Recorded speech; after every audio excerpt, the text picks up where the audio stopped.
السلام عليكم ورحمة الله وبركاته. إن الحمد لله إن الحمد لله نحمده ونصلي على رسوله الكريم وعلى آله وصحبه أجمعين وبالإحسان إلى يوم الدين. أما بعد. رب اشرح لي صدري ويسر لي أمري واحلل عقدة من لساني يفقهوا قولي. اللهم رب زدني علما. معزز حاضرین اکرام، جیسا کہ ہمارے دروس کا سلسلہ الادیان پر چل رہا تھا، جس کے اندر ہم نے یہودیوں کے بارے میں، نصارہ کے بارے میں اور اسی طرح ایک اور نئی قوم صابئین کے تعلق سے الحمدللہ ہم نے سنا ہے۔ یہ تمام کے تمام مذاہب اس دنیا کے اندر اسلام سے پہلے موجود تھے۔ انہی میں سے ایک اور دنیا کا مشہور و معروف مذہب ہے مجوسیت۔ اس مجوسیت کی تاریخ کیا ہے، یہ کب اور کہاں شروع ہوا، اس کے عقائد وغیرہ کیا ہے، انشاءاللہ اس پر روشنی ڈالی جائے گی۔ مجوسی یہ لفظ فارس کے زبان کا لفظ ہے، فارسی لفظ ہے، اور اس مذہب کی بنیاد ڈالنے والا شخص ہے جس کا نام ہے زرتشتی۔ بعض علماء نے اس کے نام کو زرتشت کہا اور بعض علماء نے زارتشت کہا۔ بہرحال اس مذہب کے بنیاد ڈالنے والے کا نام ہے زرتشت، اور یہ ایران کے علاقے کا آدمی تھا، یہ ایران میں رہا کرتا تھا، اور اس زمانے میں جس کو فارس کہا جاتا تھا، اس کے اندر فارس، ایران اور آج کا عراق، یہ پورا علاقہ فارس کہا جاتا تھا، اور اسی علاقے کے اندر یہ مجوسی لوگ زیادہ رہا کرتے تھے۔ اور اس مذہب کا جو ان کا بانی ہے، جو اس مذہب کا بنیاد ڈالنے والا ہے، زرتشت ہے، اس کو یہ لوگ بہت بڑا اونچا مقام دیا کرتے تھے۔ اس کو کیا ہے، اپنے مقام سے زیادہ چڑھا دیا کرتے تھے، اور اس آدمی کو اپنے مذہب کا نبی، پیغمبر مانتے تھے۔ اور ان کی یہ خصوصیت یہ ہے، مجوسی لوگوں کی خصوصیت یہ ہے کہ یہ تعلیم میں اور اسی طرح بزنس میں، تجارت میں اور ایجوکیشن میں ایک دم آگے رہتے ہیں، پورا ٹاپ لیول پر کیا ہے، یہ ایجوکیشن اور بزنس میں رہتے ہیں۔ اس مذہب کی اگر ہم تاریخ دیکھیں گے، ان کی زیادہ تر تو ہسٹری کتابوں میں محفوظ نہیں ہے، مگر تھوڑی بہت ہسٹری ہمیں تاریخ سے معلوم ہوتی ہے۔ یہ مذہب تقریباً حضرت عیسیٰ علیہ السلام سے 1500 سال پہلے سے تھا، تقریباً 1500 سال قبل مسیح یعنی BC میں یہ مذہب تھا۔ اور اس مذہب کے تعلق سے کہا جاتا ہے کہ اس مذہب کے اندر صابئین کے عقیدے کے لوگ پائے جاتے تھے، یعنی ستاروں کی پوجا کرنے والے لوگ پائے جاتے تھے۔ یہ ستاروں کی پوجا کرنے والے لوگ انہی لوگوں کے درمیان اللہ سبحانہ و تعالیٰ کے ایک عظیم پیغمبر حضرت ابراہیم علیہ السلام کی پیدائش ہوتی ہے، اور انہی میں سے یعنی انہی صابئین میں سے ایک آدمی نکلتا ہے اور مجوسیت کی بنیاد ڈالتا ہے اور اپنا ایک نیا مذہب بنا لیتا ہے۔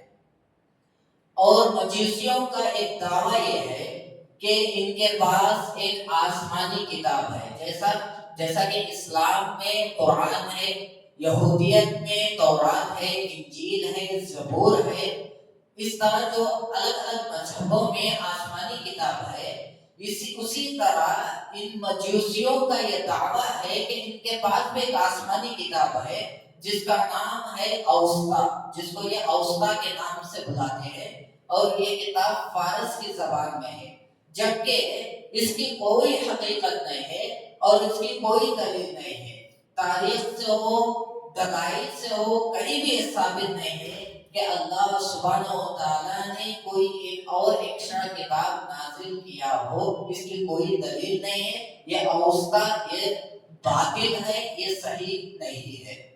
اگر ہم ان کے عقائد کے تعلق سے دیکھیں گے تو ان کے پاس پہلے خدا تھا، پہلے وہ ایک ہی خدا کو مانتے تھے جس کا نام تھا احوارا مزدا۔ احوارا مزدا ان کے خدا کا نام ہے، اور یہ سمجھتے ہیں کہ ان کا یہ خدا اچھائی کا خدا ہے، روشنی کا خدا ہے، اچھائی اور روشنی کا خدا ہے۔ اب ان کے ہاں ایک چیز پائی گئی جس کو ہم اکثر تھوڑا غلط سمجھتے آئے ہیں کہ مجوسی لوگوں کے تعلق سے ہم سب کو معلوم ہے کہ یہ آگ کے پجاری ہیں، یہ آگ کو پوجا کرتے ہیں، فائر کی یہ کیا ہے عبادت کرتے ہیں، لیکن یہ آگ کو اپنا خدا نہیں مانتے، یہ آگ کو اپنا خدا نہیں مانتے، ان کا خدا کیا ہے روشنی کا خدا ہے۔ تو یہ لوگ کیا ہے سب سے زیادہ روشن چیز دنیا کے اندر آگ ہے، تو یہ لوگ آگ کو اپنے خدا کا روپ سمجھتے ہیں، آگ کو اپنے خدا کا روپ سمجھتے ہیں، خدا کی شکل ہے، خدا کا اوتار سمجھتے ہیں، آگ کو بھی خدا نہیں سمجھتے۔ اور جب ان کے اندر ایک خدا تھا آگ کو یعنی روشنی کا خدا جس کی پوجا کرتے تھے، لیکن جیسے جیسے زمانہ آگے بڑھتا گیا ان کے اندر ایک اور خدا آ گیا، دوسرا خدا آ گیا جو تاریکی اور برائی کا خدا تھا، تاریکی اندھیرا اور برائی کا خدا تھا۔ اس کو دوسرا خدا کو یہ لوگ بنا لیے، اس طرح کہ یہ دو خداؤں کو بنا لیے ہیں۔ ان کی جو عبادت گاہ ہوتی ہے، جو جہاں یہ لوگ آگ کی پوجا کرتے ہیں، اس کو آتش گدے کے نام سے جانا جاتا ہے، یہ ان کی عبادت گاہ ہے۔ ان کے مندر جو بھی ہوتی ہے، ان کی عبادت کا جو طریقہ یہ ہوتا ہے کہ ان کے جو مندر ہے اس میں ایک گھر ہوتا ہے، اور ایک گھر کے اندر ایک خاص کمرہ ہوتا ہے، سپریٹ سے روم ہوتا ہے، اور اس روم کے اندر ہمیشہ آگ جلی رہتی ہے، آگ کو بجھنے نہیں دیتے، ہمیشہ آگ جلاتے ہیں، اور الگ الگ دھاتوں کے پلیٹس ہوتے ہیں، لوہے کے، چاندی کے، پیتل کے، اس طرح الگ الگ دھات ہوتے ہیں، اس کے اوپر یہ لوگ آگ جلاتے ہیں، اور جو آگ کا کمرہ ہوتا ہے اسے ڈیکوریشن کر کے سجا کے رکھتے ہیں، اور پھر آگ جلانے کے لیے خوشبودار لکڑیوں کا استعمال کرتے ہیں، خوشبودار لکڑیوں سے کیا ہے آگ جلاتے ہیں، تاکہ ان لکڑیوں کے ذریعے جب آگ جلتی ہے تو پورا کمرہ خوشبودار ہو جائے، اور اس کمرے میں جانے کی اجازت کسی کو نہیں رہتی، اس کمرے میں جانے کی پرمیشن کسی کو نہیں رہتی، سوائے ان کی جو پجاری ہوتا ہے، جو ان کا پجاری یا جو بھی ان کا امام ہوتا ہے، صرف اسی کو کیا ہے اندر جانے کی اجازت ہوتی ہے، باقی کے لوگ باہر حال میں کھڑے رہتے ہیں۔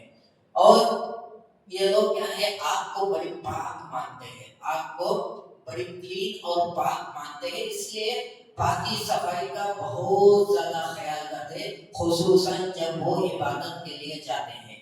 اور جو پجاری کا ہے یا جو بھی عام لوگ ہیں، جب بھی پوجا کے لیے جاتے ہیں، آگ کی پوجا کرنے کے لیے جاتے ہیں، تو یہ لوگ سفید کپڑے پہن لیتے ہیں، وائٹ کپڑے پہن لیتے ہیں، اور ان کا جو پجاری ہے وہ کیا ہے اپنے منہ پر کپڑا باندھتا ہے، ماسک باندھتا ہے، تاکہ انسان کے منہ کی جو بدبو ہے وہ آگ کو نہ لگے، اس لیے کیا ہے کپڑا باندھ کر کیا ہے وہ عبادت کے لیے جاتے ہیں۔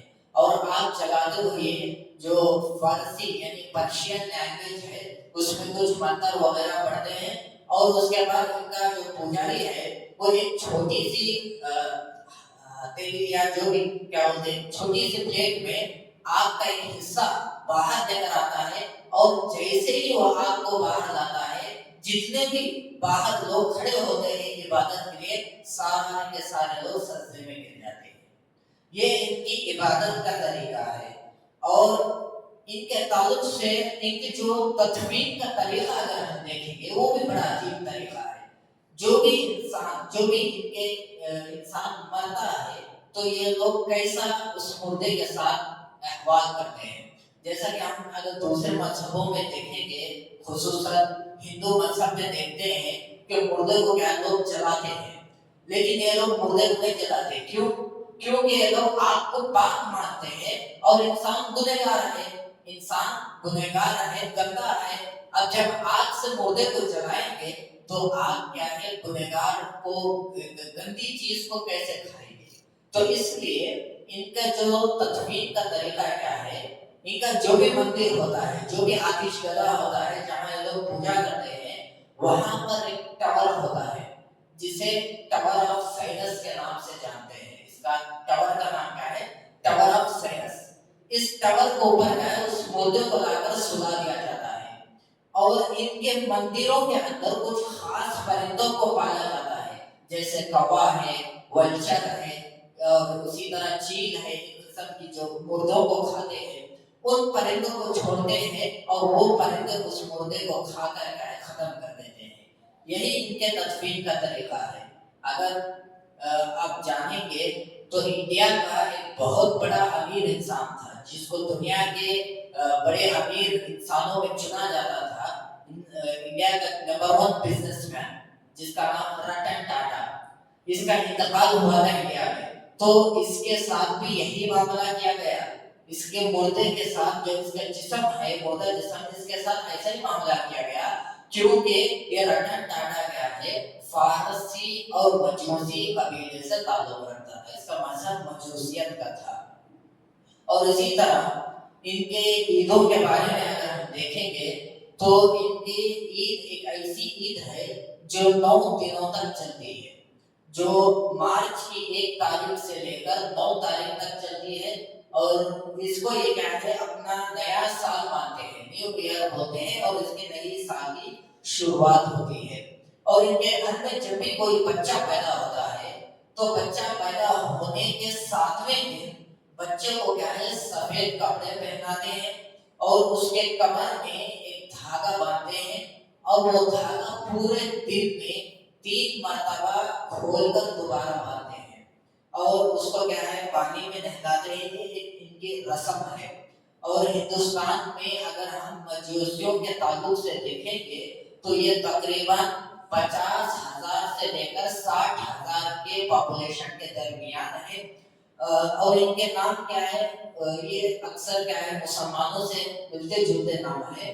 ہمارے انڈیا کے اندر یہ زیادہ تر مہاراشٹر، گجرات اور حیدرآباد میں زیادہ پائے جاتے ہیں. اور ان کا سب سے بڑا، انڈیا کے اندر سب سے بڑا آتش گدا عبادت کا اگر ہے تو مہاراشٹر کے اندر موجود ہے. اس مذہب میں پہلے ایک رسم ایسی تھی کہ اپنے خاص بھائی بہن سے یہ لوگ شادی کرتے تھے. بھائی بہن، بھتیجی، بھانجی، اس رشتے کا کوئی پامال، اس کو پامالی کرتے ہوئے اپنے ہی رشتے میں یہ لوگ کیا شادی کیا کرتے تھے تاکہ اپنے خاندان کو گندگی سے بچا سکے، اپنے خاندان کو کیا ہے، پاک رکھ سکے. کیونکہ ان کے نظر میں ان کے مذہب یا ان کے فیملی ممبرز کے علاوہ دنیا کے جتنے بھی انسان ہیں سب گنہگار ہیں، سب گندے ہیں. تو اس لیے اپنے آپ کو بچانے کے لیے، اپنے فیملیز کو بچانے کے لیے پہلے کیا ہے، اپنے ہی فیملی کے اندر شادیاں کیا کرتے تھے. لیکن اب یہ لوگ کیا ہے، اس رسم کو بدل دیے ہیں. اب اس چیز سے دور رہتے ہیں.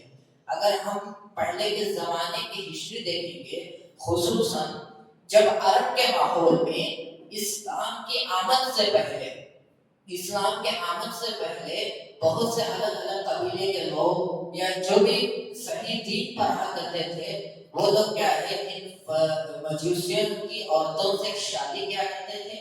لیکن جب اسلام آیا اور جب اسلام نے اس کو حرام قرار دیا اور اس کو منع کر دیا، اس سے دور کر دیا. فارس کا سب سے بڑا عقیدہ ہے، فارس علاقے کا، چاہے ایران لے لو، عراق اور فارس، یہاں کے اکثر لوگوں کا کیا ہے، یہ مجوسی لوگ رہا کرتے تھے. یہ انہی کا علاقہ تھا اور یہ علاقہ نبی صلی اللہ علیہ وسلم کے بعد، حضرت ابوبکر صدیق رضی اللہ عنہ کے بعد، حضرت عمر بن خطاب رضی اللہ تعالیٰ عنہ کے دور خلافت میں کیا ہے، فتح ہو گیا اور مسلمان کیا ہے، اس علاقے پر قابض ہو گئے اور یہ مسلمانوں کے کنٹرول میں آ گیا. تو بہرحال یہ فارس مجوسی لوگوں کے کیا ہے عقائد اور ان کی تاریخ، ان کا ایک مذہب ہے، دنیا کے اندر یہ بھی ایک مذہب ہے، اور یہ مذہب کے لوگ بہت ہی آج کے دور میں تو بہت ہی کم پائے جاتے ہیں، لیکن کیا ہے یہ تھوڑا مسلمانوں سے میل جول رہتے ہیں، کہ تھوڑی چیزیں کیا مسلمانوں سے ملتی جلتی ہے، تو بہت سے لوگ ان کو مسلمان سمجھ لیتے ہیں، جبکہ مسلمان نہیں ہے، یہ مشرک ہے، یہ کافر ہے، یہ اسلام والے نہیں ہے۔ آخر میں اللہ سبحانہ و تعالیٰ سے دعا ہے کہ اللہ تعالیٰ ہم تمام لوگوں کو، جو تیرا سچا مذہب اسلام کا مذہب ہے، اللہ تعالیٰ ہم تمام لوگوں کو اس دنیا میں جب تک ہماری زندگی ہے، اللہ ہمیں اسلام پر ثابت قدم رہنے کے اللہ ہمیں توفیق عطا فرمائے۔ جب بھی ہمارا خاتمہ ہو، ہماری موت ہو، اللہ تعالیٰ ہمیں اسلام پر ہی موت دے، آمین۔ وآخر دعوانا الحمد لله رب العالمين، سبحانك اللهم وبحمدك، أشهد أن لا إله إلا أنت، أستغفرك وأتوب إليك، السلام عليكم ورحمة الله وبركاته۔